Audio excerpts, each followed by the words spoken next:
Selamat pagi. Halo. Perkenalkan, nama saya Albertus Salib Pranoto, biasa dipanggil dengan Mr. Cross. Nama saya Herlina, tapi biasanya siswa memanggil saya Mem Herlina. Nama saya Pak Bernard. Nama saya Ibu Dewi.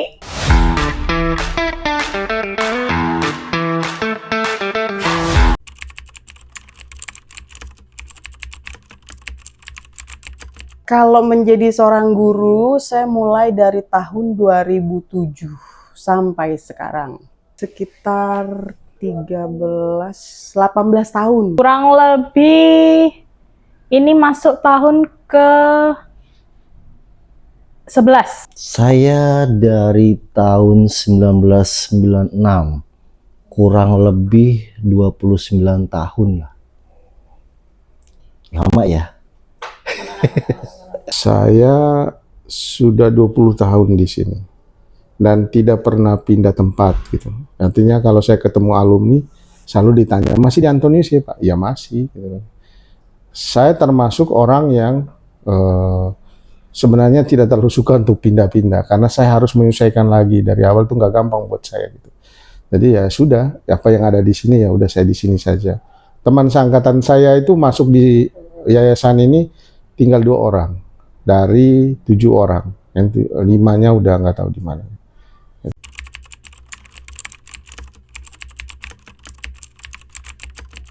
Saya jadi guru itu kan sebenarnya bukan sebagai cita-cita awal ya, karena saya pernah bekerja di perusahaan gitu, dan memang saya tahu kalau jadi guru tuh nggak gampang, karena banyak hal yang memang harus dipersiapkan dari diri seorang guru itu sendiri.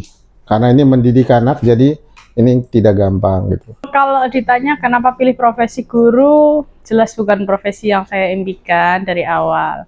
Impian profesi saya dari awal itu seperti manusia-manusia yang lain kebetulan. Jadi dokter tuh biasanya profesi impian orang-orang ya. Ketika ditanya waktu kecil, cita-citanya apa sih? Saya selalu menjawab, jadi orang yang berguna gitu aja. Pokoknya jadi orang yang berguna bagi nusa dan bangsa gitu. Ya saya nggak pernah ada spesifik mau jadi apanya gitu. Ketika saya bekerja di perusahaan itu, saya komunikasi lebih banyak dengan benda-benda mati gitu, barang-barang yang akan dijual. Lalu kemudian saya masuk ke lembaga pendidikan dan saya merasa bahwa ketika saya bertemu dengan mereka, diskusi mereka, ngobrol di lorong, justru hidup saya menjadi lebih happy gitu, malah lebih bahagia gitu ya. Kita tidak bicara tentang apa namanya finansial ya, tapi saya bicara tentang kepuasan diri gitu. Ketika bertemu dengan mereka, saya cukup senang, cukup happy karena banyak hal-hal baru setiap harinya bertemu dengan mereka gitu, yang tidak saya dapatkan di tempat lain gitu ya. Bahkan setiap tahun saya bertemu dengan orang baru lagi. Nah ini kan memperkaya diri saya sebagai seorang guru. Yang pertama sekali mengaplikasikan background pendidikan saya. Jadi walaupun saya tuh bukan dari SPD, saya itu SS Sastra Inggris, yang sebenarnya peruntukannya itu bekerja di perusahaan. Tapi ketika saya lulus, ada sekolah yang memanggil saya, ada kesempatan untuk menjadi guru, jadi saya coba melamar, diterima, akhirnya saya jadi guru sampai sekarang.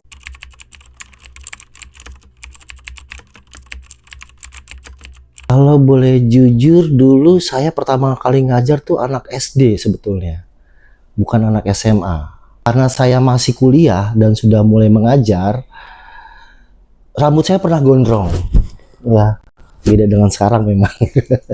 Rambut saya pernah gondrong, tapi saya kuncir lalu saya masukkan ke dalam kah gitu ya. saya berpikir bahwa anak-anak takut dengan saya, tapi realitanya mereka tidak gitu ya. Dan ya mereka enjoy saja ketika saya mengajar gitu. Ya dibilang grogi mungkin karena anak-anak ya, anak-anak SD ya. Jadi PD-nya lebih kuat gitu ya, jadi groginya nggak terlalu banyak. Pertama kali menjadi seorang guru, masuk ke kelas paling pertama, tentunya saya nggak bisa lupa. Pasti saya ingat, dan siswanya juga masih ingat siapa-siapa aja. Mungkin karena saya belum terbiasa berbicara di depan anak-anak, saya nervous, terus kayak ngeblank, terus tapi akhirnya saya berusaha mencairkan suasana, ngobrol-ngobrol sama anak-anak, karena waktu itu saya juga masih muda, umurnya sekitar 26, 27. Jadi karena mereka itu usianya 17, jadi saya anggap teman aja. Akhirnya ngeblend, cair, akhirnya bisa menyampaikan materi. Aku inget banget, bukan konyol sih, agak ngeri ya, karena dulu pertama kali PPL itu di Jogja kan, jadi tipe siswanya tuh beda sama di Jakarta. Kalau di Jogja tuh anak-anaknya ngeliatin gurunya aja nggak berani, sedangkan kalau di sini pertama kali ngeliatin gurunya ngomong aja sambil matanya dipandangin. Ya Allah, itu pertama kali momen paling, oh gini banget ya jadi guru di Jakarta dengan tipe siswa-siswa anak-anak Jakarta gitu. Saya pertama kali masuk tahun 2005, saya ngajar di kelas 12 gitu. Ya, masuk ngajar di kelas 12 dan itu ngajar di Jakarta ya. Yang anak-anaknya berbeda kalau ngajar anak di daerah. Di daerah itu mereka ada rasa takut sama gurunya. Tapi kalau di Jakarta itu kan ya mereka anggap guru sebagai teman gitu. Jadi ketika saya masuk pertama kali di kelas itu, anak-anak itu satu bangku 2 orang gitu duduk, satu bangku 2 orang, satu bangku 2 orang. Nah ini kan tantangan bagi saya gitu kan. Lalu ya saya mengatakan kepada mereka, kalau kamu duduknya satu bangku 2 orang, maka bangku kosong saya akan keluarkan dari kelas. Saya akan berikan kepada kepala sekolah, dan kalau mau ambil nanti minta orang tua yang datang ambil. Lalu kemudian anak-anak itu balik lagi ke tempat duduknya. Artinya apa? Bahwa guru juga di satu sisi sebagai teman, tapi di sisi lain juga ingat profesi dia, profesional kita untuk mendidik anak-anak itu. Istilah saya itu adalah masuk melalui pintu mereka, keluar melalui pintu kita. Jadi di saat tertentu kita harus tegas terhadap mereka, tetapi di saat tertentu juga kita harus dekat dengan mereka. Gitu. Itu pengalaman saya pertama kali ketika bertemu dengan anak-anak kelas 12 SMA yang secara fisik mereka itu lebih besar badannya daripada saya pada saat itu. Kalau sekarang saya lebih besar dari mereka.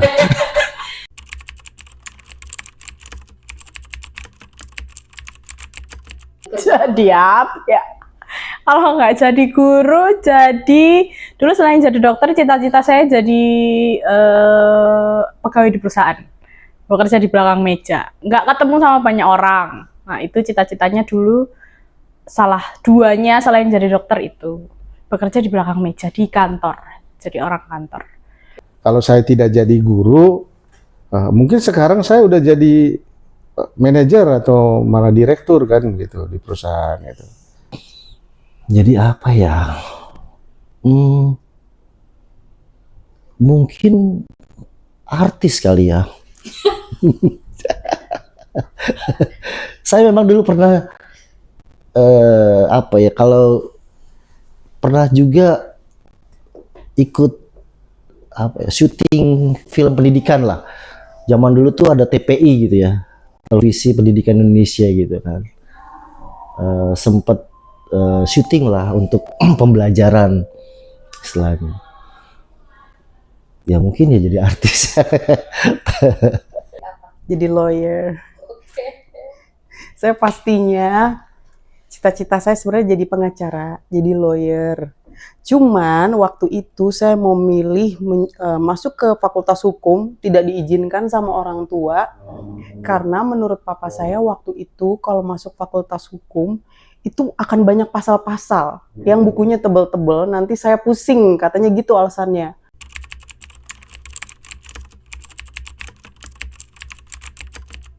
Siapa guru yang menginspirasi ya?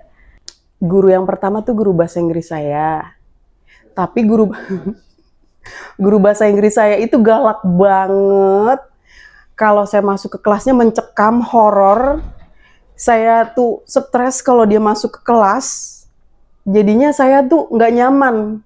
Akhirnya saya berusaha ketika saya jadi guru bahasa Inggris, saya berusaha jangan sampai kayak guru saya dulu yang bikin saya stres. Jadi saya pengen kalau saya masuk anak-anaknya enjoy.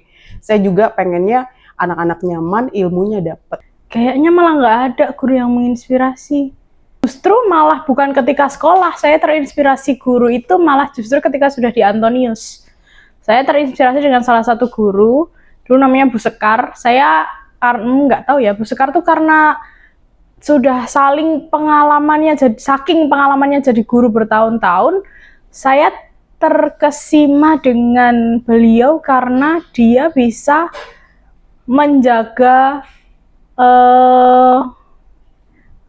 karismanya sebagai guru. Maksudnya gini, Bu Sekar itu orang yang tegas. Ketika di kelas, dia akan marah, dia akan mengingatkan anak, mendisiplinkan anak ketika di kelas dengan tipenya dia yang galak dan lain-lainnya itu. Terkenal dengan guru yang tegas, galak dan lain-lain. Tapi ketika di luar kelas, sudah keluar kelas ya dia akan dengan anak-anak ya sedekat itu, friendly dengan Bu Sekar. Dan nggak ada dendam, nggak ada marah sama Bu Sekar. Anak-anak itu ya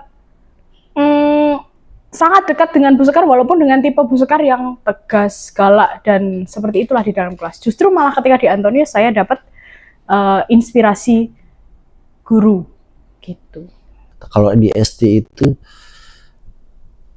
ada guru yang waktu di kelas 2 SD dan di kelas 6 SD itu. Artinya kelas 2 SD rapot saya hitam semua. Di kelas 6 SD juga hitam semua. Nah, mungkin itulah yang saya merasa bahwa oh guru saya ini baik gitu sama saya. Karena ketika kelas 1 SD ada zamannya saya dulu ya, zamannya Bapak itu ya rapot dulu masih ada angka merah gitu ya.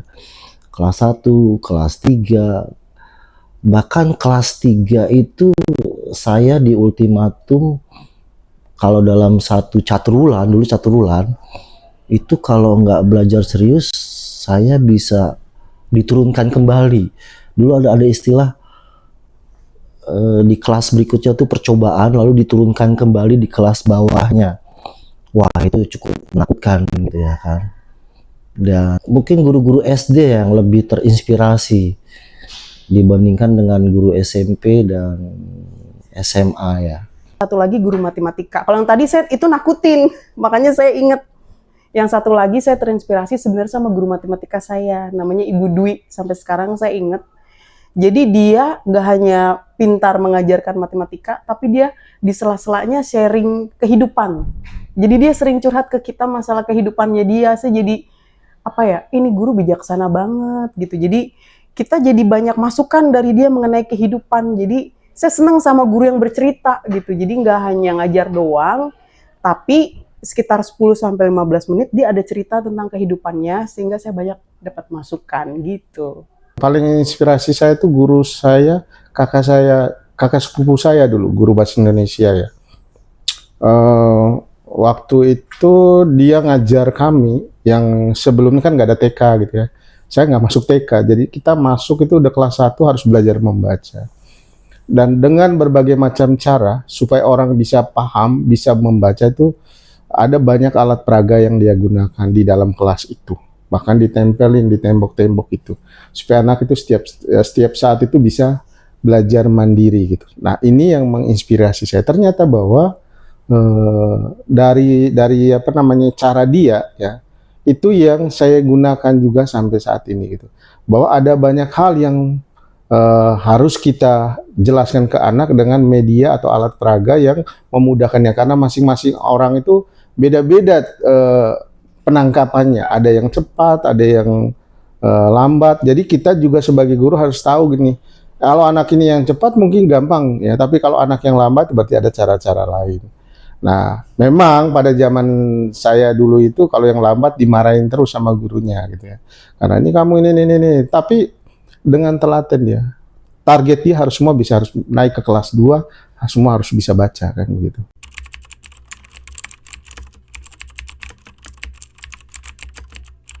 Kalau 20 tahun yang lalu gitu ya, ketika kita atau saya menegur siswa, mereka bisa langsung, iya Pak, siap Pak gitu ya. Tapi beda dengan anak zaman sekarang. Kita tegur malah mereka negur balik kita gitu ya. Artinya zaman sudah berbeda gitu ya. Itu yang paling mencolok. Jadi kalau anak-anak sekarang itu kan kalau saya perhatikan dibandingkan dengan zaman pertama kali saya ngajar dulu di sekolah ini, mungkin karena input juga ya. Inputnya yang bagus ya pada saat itu, memang anak-anaknya itu pintar-pintar, lalu kemudian juga dalam hal pergaulan memang mereka lebih menghargai atau menghormati gurunya itu. Tanggung jawabnya juga sangat kuat di situ ya.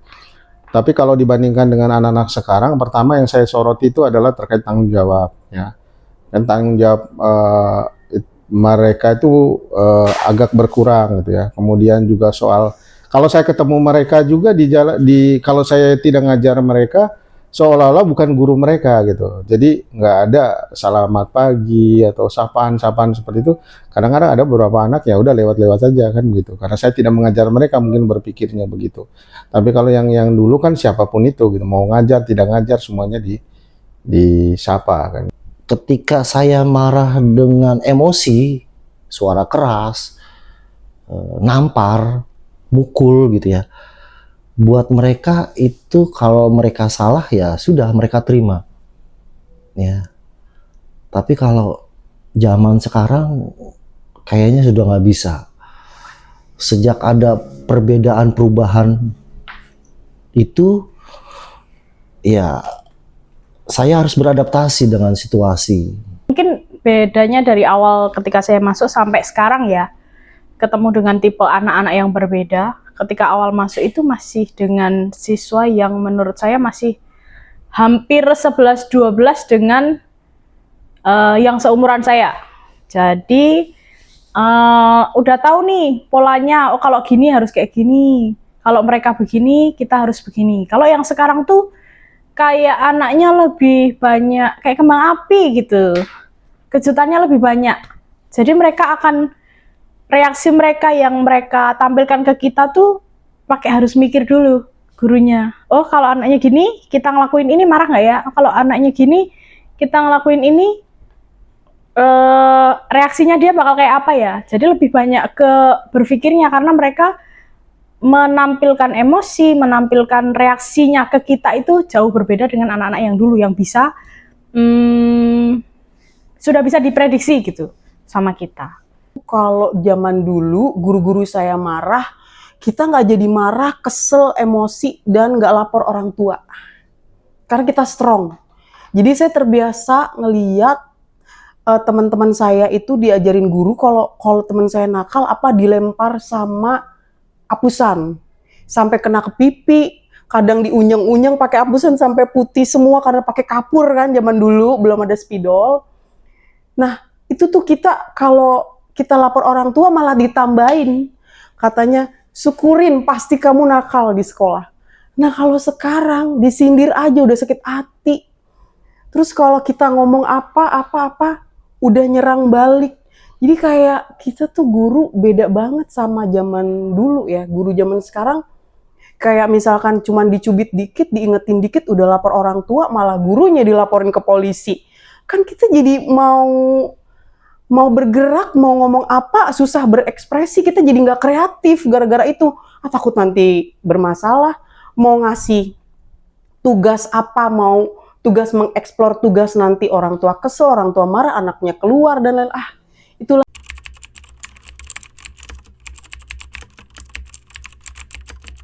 Sebenarnya tidak, ya saya tidak pernah takut karena guru itu nggak bisa digantikan oleh apapun gitu teknologi ya, karena ada yang disebut dengan ada pendidikan karakter itu ya. Karakter itu tidak bisa digantikan oleh teknologi apapun. Ya, selalu kehadiran guru itu menjadi hal yang utama. Mungkin ilmu bisa diganti, tetapi karakter itu nggak bisa diganti oleh siapapun untuk membentuk seseorang. Maka sampai kapanpun guru tetap dibutuhkan. Gitu. Mungkin kecerdasannya mungkin lebih dari AI itu lebih dari guru. Tapi kalau menurut saya human touch, rasa sentuhan kasih sayang dari guru ke siswa, terus mengajari sopan santun, etika, itu robot nggak bisa ngajarin. AI nggak akan bisa ngajarin. Makanya walaupun menurut saya makin canggih nanti ke depan teknologi, menurut saya seorang guru tidak akan pernah tergantikan AI. Karena kami akan bisa mengajari kalian atau para siswa itu dari segi manner, terus dari segi life skill nggak bisa loh AI ngajarin. Lalu cara bersosialisasi yang baik, lalu pokoknya kemampuan yang AI tidak bisa berikan kepada manusia. Menurut saya hal-hal itu guru masih bisa terpakai sampai kapanpun. Karena kebetulan saya di bidang IT gitu ya, sehingga saya bisa menyikapi hal-hal yang berhubungan dengan AI gitu ya. Justru malah bagaimana ya anak-anak sekarang bisa memanfaatkan AI untuk hal yang positif. Sebetulnya kita nggak boleh takut dengan teknologi ya. Artinya ya kita jangan sampai terjebak. Artinya kita dikendalikan oleh teknologi. Justru kita yang mengendalikan teknologi. Mau sampai kapanpun teknologi akan terus berkembang.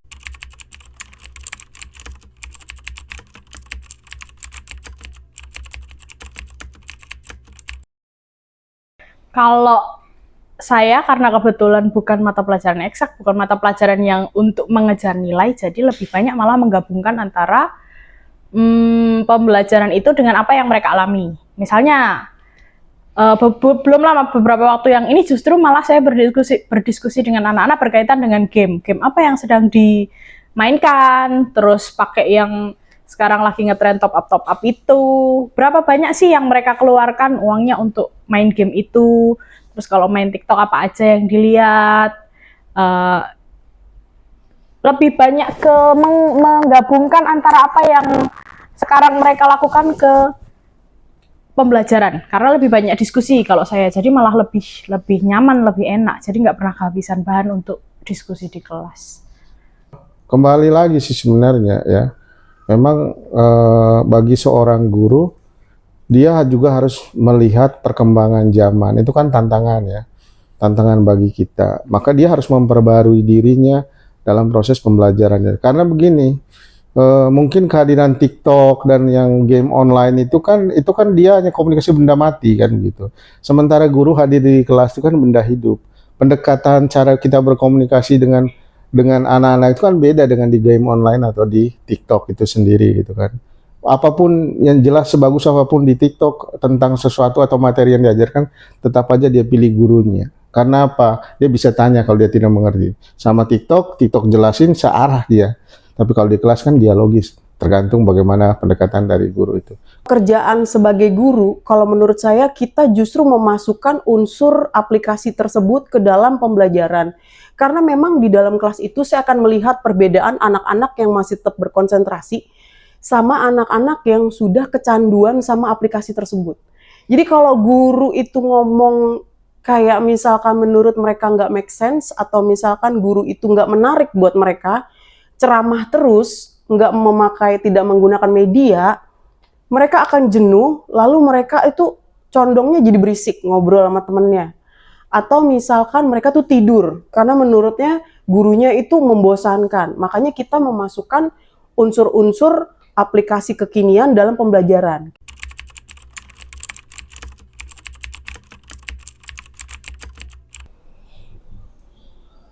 Dulu saya karena pernah jadi wali kelas, itu ada siswa saya yang hampir atau dinyatakan tidak tidak lulus gitu ya.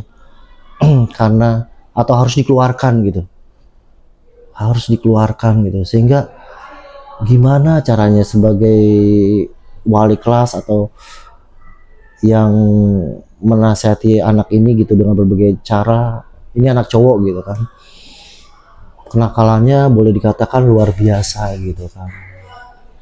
Tapi puji Tuhan ada aja cara untuk menyadarkan anak ini dan akhirnya sampai lulus. Itu yang pertama. Yang kedua, zaman dulu itu karena masih kasar ya, kami para guru kadang dibilang kasar itu dalam pengertian kalau si suara rambutnya panjang kita potong gitu ya. Dia marah gitu kan. Marah bahkan ngajak berantem gitu, kayak ngajak berantem gitu kan. Tapi kemudian besoknya anak ini datengin saya lalu meminta maaf. Ya.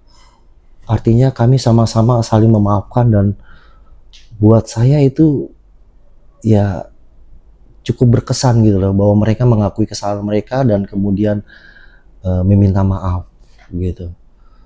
Praktek itu biasanya ada anak yang selama ini mungkin terabaikan, katakanlah begitu, tidak dikenal gitu oleh banyak. Dan di situ saya terkesan dengan pengalaman dia. Baru tahu saya, maksudnya baru tahu di akhir tentang anak ini. Itu sangat disayangkan buat saya gitu ya. Ternyata dia banyak problem, masalah yang dia alami selama ini, yang kemudian di bagian akhir ada satu anak yang pernah cerita pengalamannya yang membuat saya tersentuh, bahwa ketika dia masih umur 5-6 tahun orang tuanya berpisah gitu ya. Dia cerita pengalamannya itu, bagaimana sangat menyakitkan buat dia gitu pada saat itu. Tapi dia mengatakan bahwa hidup itu ya sudah harus terus berjalan, nggak mungkin saya berhenti di sini gitu. Dan cita-cita dia, harapannya ke depannya bahwa tidak ada lagi anak-anak yang seperti saya kan begitu. Dan itu membuat saya tersentuh pengalaman dia gitu ya. Dan itu saya selalu ceritakan kepada anak-anak lain gitu. Dan niat dan tekad dia adalah saya harus kuliah di Fakultas Psikologi, di mana yang khusus untuk mendampingi anak-anak yang seperti saya, supaya mereka juga punya teman untuk saya gitu. Ketika itu ada siswa yang hadir di kelas 10, dia ini korban tsunami tahun 2005. Jadi dia itu tinggalnya di pelosok Nias. Jadi ketika dia tinggal di Nias itu, dia salah satu korban, termasuk ibu sama bapaknya itu meninggal akhirnya. Jadi dia datanglah ke sini, ke sekolah. Dan karena dia tinggal di desa pelosok yang terbelakang, nggak ada pelajaran bahasa Inggris sama sekali katanya. Lalu masuklah dia ke sini kelas 10. Itu kayaknya dia diambil sama seseorang lalu dimasukkan ke panti asuhan Santo apa sih? Vincentius Putri ya. Lalu disekolahkan ke sini. Awalnya saya mengalami kebingungan ya, gimana ya ini anak table, meja aja nggak tahu dia bahasa Inggrisnya apa. Meja bahasa Inggrisnya apa nggak tahu, whiteboard nggak tahu. Sementara itu kan skill dasar untuk mempelajari bahasa Inggris di kelas 10. Awal-awal dia menangis, awal-awal dia diem, awal-awal saya minta apa, dia itu merasa nggak bisa, jangan saya nggak bisa, saya nggak pernah belajar bahasa Inggris apa-apa. Tapi karena saya kasih masukan, saya kasih motivasi, ketika masuk kelas saya perhatikan, saya kasih semangat, pulang ke rumah, jangan langsung pulang, dibuka vocabulary dan lain-lain dihafalkan. Lalu kamu dengarkan di panti asuhan ada handphone nggak? Ada. Coba dengarkan lagu-lagu bahasa Inggris yang kamu suka, kamu cari liriknya, dinyanyiin. Lalu coba buka video-video yang berbahasa Inggris pakai subtitle bahasa Inggris, kamu lafalkan juga, lalu kamu tonton berulang-ulang yang kamu suka. Coba satu video aja diulang-ulang. Begitu terus. Lalu suatu ketika dia naik nih ke kelas 12, dia udah mulai improve, dia udah mulai membaik, skillnya sudah mampu mengucapkan bahasa Inggris dengan baik dan benar. Lalu suatu ketika gini, ada ujian praktek bahasa Inggris. Ketika ujian praktek, saya nggak tahu tadinya, ternyata ada beberapa guru yang ngomong sama saya gini, Mem Herlina, si anak ini lagi ada di tangga, lagi ngapain? Dia ngomong-ngomong sendiri, melatih dirinya untuk ujian praktek. Dan dari kelas 10-nya itu nilainya di bawah 50, sampai ujian prakteknya saya kasih 90 karena dia masuk ke dalam anak-anak yang nilainya tertinggi. Jadi menurut saya nggak hanya kita sebagai guru memberi motivasi, sebagai siswa juga mau diberi masukan. Siswa juga mau diberi masukan dan merubah diri, menyiapkan waktunya, hatinya untuk berubah. Dan dia salah satu contoh nyata yang nggak tahu bahasa Inggris sama sekali, dari SD SMP-nya nggak bisa bahasa Inggris, jadi tahu dan bisa dan dapat nilai yang terbaik. Itu sih yang menurut saya paling berkesan. Oh, yang membekas itu bukan ke person anaknya siapa, kalau saya lebih banyak ke pengalamannya mereka. Mereka itu justru ngajarin saya untuk lebih banyak bersyukur. Karena apa yang mereka alami ternyata setelah dievaluasi ke diri sendiri ternyata jauh lebih susah dibanding apa yang saya alami. Jadi lebih banyak kalau ke anak-anak, lebih banyak cerita pengalaman itu mereka, saya justru belajar dari mereka.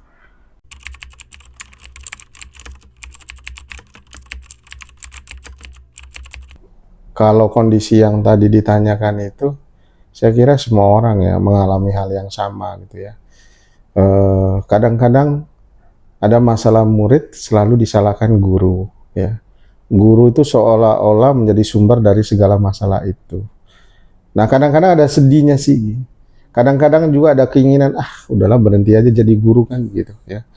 Melihat anak-anaknya udah kayak gitu, kalau saya dengar teman-teman juga komentar, ya saya juga lihat ke dalam dirinya ya. Kayaknya saya salah jalan kan gitu. Karena mendidik anak itu kan, mendidik murid itu kan bukan perkara gampang menurut saya gitu ya. Dibandingkan dulu saya kerja di perusahaan, paling saya dimarahi atasannya saja. Tapi kalau di sini kan ya kita salah, semua orang yang ada di sekitar kita, masyarakat umum pun pasti menyalahkan guru itu sendiri ya. Jadi seolah-olah guru itu sebagai biang dari sumber dari semuanya. Tapi mereka tidak pernah melihat hal positif. Kalau tidak ada guru, tidak ada juga pejabat-pejabat itu kan. Kalau capek lelah pasti. Cuma justru bukan lelah karena menghadapi anak-anaknya ya, karena tugas tanggung jawab sebagai guru, tapi tugas di luar tanggung jawab sebagai guru. Maka berkali-kali saya juga mengatakan saya minta maaf ke anak-anak yang saya dampingi, saya merasa kurang maksimal. Kalau tuh capek, lelah, ya pasti, tapi nggak secapek itu, dan sampai sekarang masih belum bosen sih jadi guru. Kalau disuruh milih sekarang ya lebih milih jadi guru daripada jadi budak korporat di belakang meja. Gitu.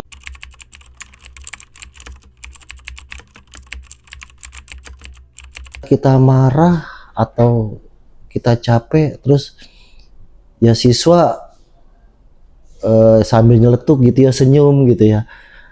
Kayaknya kalau kita melihat siswa tersenyum ke kita tuh, kita kayaknya, oh ya artinya kita diterima sama mereka gitu ya kan. Dan ya kita hilang rasa capek atau apa ya tidak begitu terasa. Kalau mereka semangat, kadang ketika mau masuk kelas tuh dalam pikiran udah masuk kelas ini lagi, nanti reaksinya begini lagi. Tapi kan ketika di kelas tuh kadang mereka memberikan reaksi yang secara langsung maupun nggak langsung pasti akan berefek ke moodnya guru. Jadi ketika masuk ke kelas mereka semangat lah, itulah yang membuat saya juga merasa bersemangat, bahagia ketemu mereka kayak gitu. Kita juga sebagai guru, mungkin dari rumah kita lagi punya masalah. Kita lagi stres, nggak pengen ketemu orang, pengennya tidur doang, tapi harus ngajar. Dan seharian itu harus ngajar 4 kelas. Lalu ketika saya masuk di tahun pertama mengajar, itu stres saya tampak di muka. Tapi karena saya udah lama mengajar, saya udah tahu kalau lagi stres masuk ke kelas, coba setel mukanya gimana, disetel biar siswa nggak tahu kalau kita tuh lagi stres. Nah, kita coba ceria, "Hai guys," gitu kan. Ketika mereka senyum, tertawa, lalu mereka berinteraksi dengan saya, seketika itu hilang semua. Seketika 90 menit sesi nggak terasa, karena saya ngerasa gini, oke, di luar pintu saya tinggalin semua masalah saya masuk ke dalam kelas, ayo ceria, semangat, kayak nggak terjadi apa-apa. Jadi saya masuk ketika melihat energi mereka menyapa saya ngerasa happy. Saya jadi ngeliat wajah mereka yang tersenyum, saya jadi merasa banyak dapat energi juga. Saya jadi lupa sama masalah-masalah saya. Yang membuat saya itu senang dengan mereka ya kekonyolan-konyolan mereka, guyonan-guyonan mereka, candaan mereka. Nah itu juga kadang-kadang situasi di kelas kan beda dari luar kelas gitu. Nah itu yang membuat saya ya udah happy-happy aja lah jalani. Soalnya kalau kita bawanya stres ya cepat tua juga kan gitu.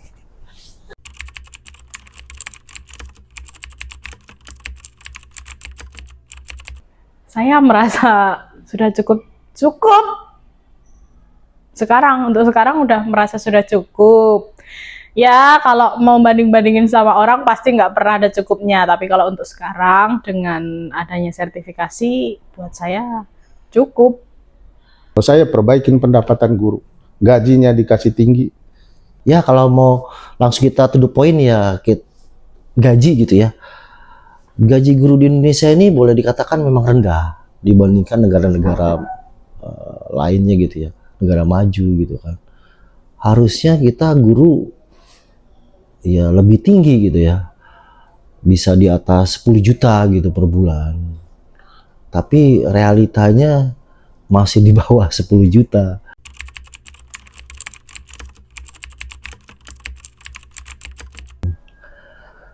Harapannya tetap semangat dengan kondisi apapun ya. Kembali biasanya yang jadi guru itu ya memang punya tujuan yang mulia gitu ya, untuk mencerdaskan bangsa gitu, sehingga mungkin guru-guru di Indonesia ini tidak terlalu banyak menuntut macam-macam gitu ya. Harapannya tetap semangat, tetap sehat dan kuat gitu ya, sehingga sambil juga berdoa sih, sehingga nanti para pejabat di atas ini memikirkan kesejahteraan kita semua. Apapun yang kita berikan kepada anak-anak murid kita, walaupun menurut kita itu tidak seimbang misalkan, tapi ingat jerih, payah, lelah kita nggak akan pernah sia-sia. Mungkin kesejahteraan kita kurang, tapi ketika kita melihat murid-murid kita sukses, murid-murid kita kembali lagi ke sekolah kita dengan kesuksesan mereka, senyum mereka, masa depan mereka yang cerah, itu yang paling penting sebagai guru.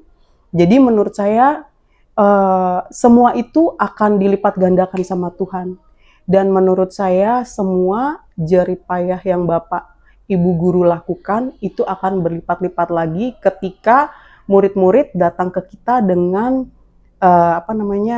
kebahagiaan. Lalu mereka juga nanti akan datang ke sini lagi untuk menyekolahkan anaknya ke kita. Itu tandanya memiliki kepercayaan bahwa kita menjadi guru yang baik. Karena tema Hari Guru itu Guru Hebat Indonesia Kuat, maka Bapak Ibu guru harus kuat ya. Pesannya di Hari Guru ini harus hebat, harus kuat. Apapun itu kondisinya, dari Sabang sampai Merauke, dari ujung sana sampai ujung sana, mau di pelosok, mau di kota, semuanya kita sama berjuang untuk kemajuan Indonesia demi anak-anak yang kita bimbing, anak-anak yang kita didik. Jadi harus jadi guru yang hebat dan kuat untuk anak-anak yang kita bimbing. Teman-teman saya yang punya satu jalur dengan saya menjadi seorang guru, terus saja berjuang, ya, tetap mendidik anak-anak, berapapun gaji yang kita dapat, ya mungkin ini adalah panggilan kita, nanti akan dipenuhi nanti pada waktunya. Tapi jangan pernah untuk meninggalkan kelas, jangan pernah juga meninggalkan pekerjaan, gara-gara kita mencari penghasilan yang lebih dari yang kita terima di sekolah. Kalau mau seperti itu, lebih baik tidak usah menjadi seorang guru. Jadilah pegawai atau apapun di perusahaan-perusahaan yang memberikan dampak ekonomi yang besar bagi Anda semua.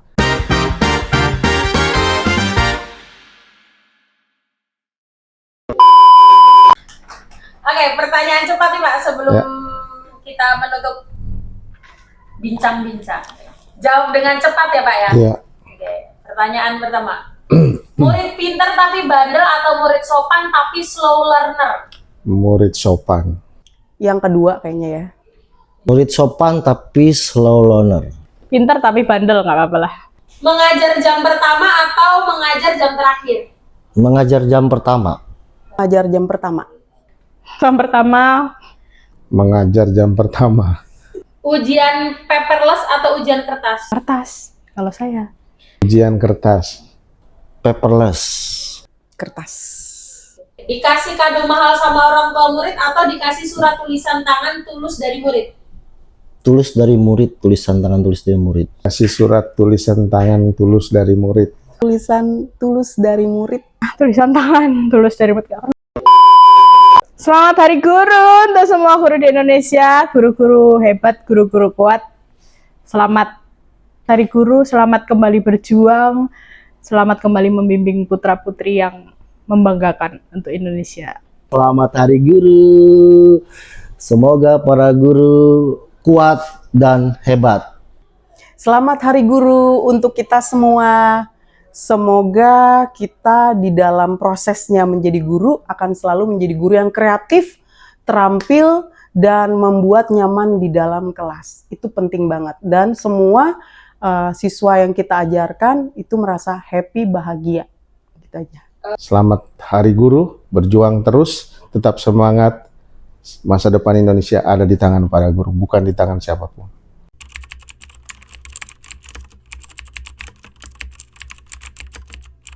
Love. Hebat. Hebat. Bapak Ibu guru hebat. Love for teacher. Oke, terima kasih. Terima kasih. Terima kasih. Thank you. Selamat Hari Guru, Bapak Ibu. Bye-bye. Dadah.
Selamat Hari Guru, berjuang terus, tetap semangat.